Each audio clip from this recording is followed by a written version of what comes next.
Hello beautiful people, I have the 3 different formulations of eyeliners from Natasha Denona's latest release in her eyeliners. This is the Work In Set eyeliner in brown. The brush that comes along with it is a dual-ended brush with a slanted tip for precise application and a brush tip for smudging and blending out the shades. This brush is also made of synthetic hairs to mimic animal hairs. And I have the Macro Tact Eye Crayon in brown. This is a sharpenable pencil, so it can be sharp at every application. Finally, I have the Macro Blade Liquid Liner in black. This is a very fine, precise tip that gives off rich, intense pigment. So what I'm going to do for this video is I'm going to try on the application of the formula twice. The first time I'll be using on powdered lids without any eyeshadow, and the second time I'll add it on top of an eyeshadow. And I'll be using the Mini Glam eyeshadow for this. So at the end of the try on, I'll come back and share with you my thoughts, what I think about the ease of application, my favorite formula, and the unique properties that each of these formulas have. So let's start the video.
So this cream jaw liner does give us a little bit of time for us to adjust the shape or to spread out the color.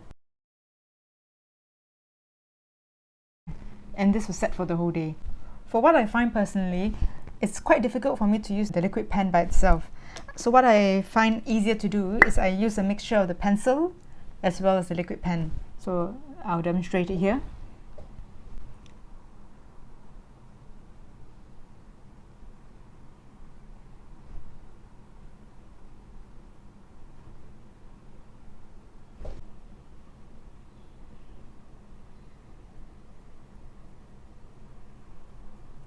To sharpen the outer wing, I'll add on the liquid pen. And I just trace over the outline that I have already made with the pencil.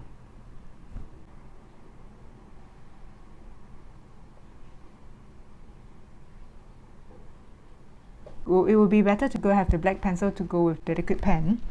But as I didn't get this, I'll do this as an example, how we can mix the two different formulas of the eyeliner together to do an eye look as well. Okay, so these are how the eyeliner looks. The black one and the brown liner. My thoughts after trying out the 3 different formulations. So I'll start with the pencil. What I found out about this pencil is that the pigment wise, it is actually darker compared to the Work and Set Cream Gel Eyeliner.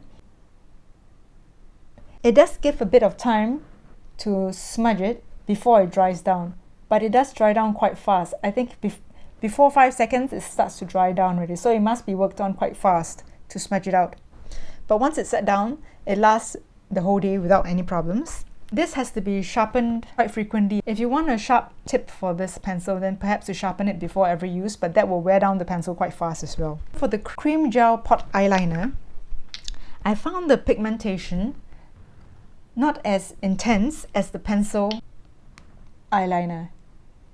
And it also gives me more time to blend it out and smoke it out. It gives a smudgier look, a smokier look, compared to the pencil, which is more intense and more defined. I found the texture quite pleasant to use because it felt creamy and it blended out quite easily, and it gave a softer look as well to the eyes. We can also use these, the pencil as well as the Cream Gel Work and Set Eyeliner, on the waterline.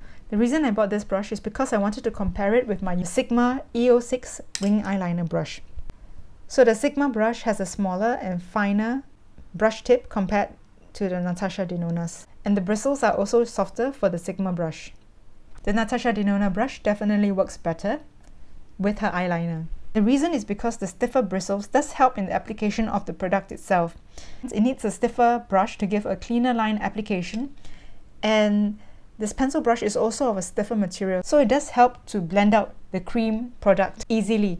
Too soft a bristle will not be able to blend out the product so well. But what I noticed about this brush and the product is that it is definitely advisable to wash it after every use, because the product left on the bristles will harden, and this will make it too uncomfortable to line your eye with it, and it will not give a good result because the bristles are too stiff to do so as well. For the Macro Blade Liquid Eyeliner, this has definitely one of the richest pigments of black that I have ever used in a liquid eyeliner. However, I did not find it so easy to use for my hooded eyes. The reason I say that is because this brush tip deposits jet black ink the moment it touches the skin. So application has to be very precise, and that would definitely need practice in doing so. So this can be smudged out as well with the brush if you so desire to. This gives a bit of time to blend it in. So in case you don't really want to add more pigment but to just correct the shape or just to manipulate the shape a little bit, there's still a little bit of leeway to do so before it sets down. How I find it easier to use this pen is actually to layer it on top of an eyeliner pencil or even the gel eyeliner. This helps to sharpen the tail end of my eyeliner or even to create the wing. But to apply it on the lash line itself, I find either using the pencil itself or the Work and Set Cream Gel Liner easier to do so. I did a wear test for the 3 different eyeliners and they lasted without any problems for the whole day. As for removal of the eyeliners, these 2 eyeliners actually requires an oil-based remover to be removed from the skin because they really adhere to the skin really well. I was able to remove this liquid eyeliner with a non-oil-based eyeliner, although an oil-based makeup remover will work even faster. After trying different formulations, these are my favorite formulas to work with. This gives a rich pigment, this gives more time to smoke out and a softer look, and this gives the highest contrast with jet black ink. So depending on what you're looking for, these are the formulas available. Do you have a personal favorite either from this brand or any other brands? Do feel free to share your thoughts and recommendations in the comments. I look forward to learning more from you and also having you join me on my next video. Stay beautiful. Bye!